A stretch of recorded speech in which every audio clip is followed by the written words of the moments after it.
Hello guys, dito kami sa Red Market. Hapon na kami mamalengke, kaya hapon na rin kami kakain. Ganito po ang routine namin linggo-linggo.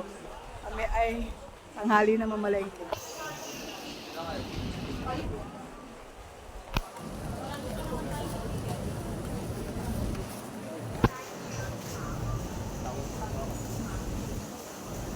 Ito po kami lagi pag linggo. Buhay pa yun mo, tinan mo. Gusto po niya ng buhay. Nagalaw-galaw pa yun. Ang ganda mo lang dyan. Parang ato pang kain sa pinungan sila. Ay, ganun yung doon eh. Pangit naman yun. Po kami makikipagbaratan sa Macau.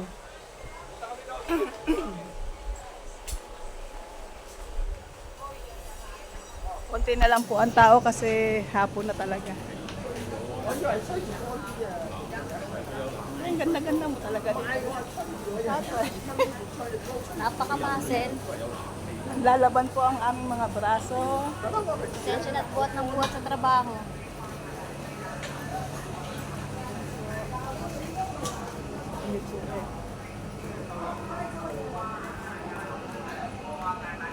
Ano yung 25 ano? Siguro yung Gusto tapaw. niya pa po ng mga lechon-lechon. Para pong kayang-kaya ng kanyang budget. May luto na rin yun.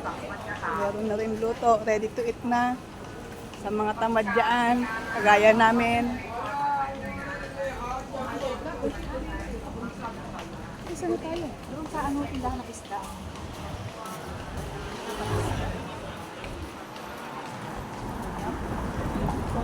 Ano ngayon eh?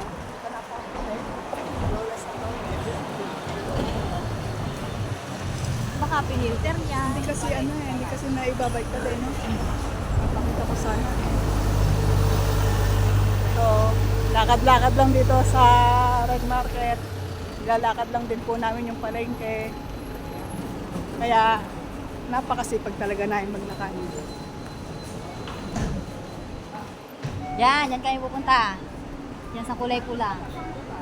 Diyan po kami pupunta sa Yan Pink yung- Market. Red Market yan. Red Market ang tawag, pero kulay pink naman. Yan yung pinaka... Ito naman po, oh, palengke. maraming alahas. Kailan kaya kami makakakuha ng ganyang mga alahas?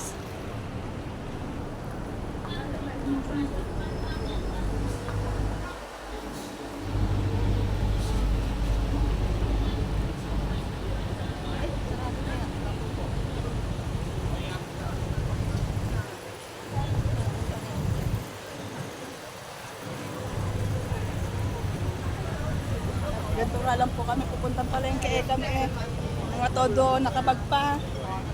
Kasi yung passport namin ay nasa bag.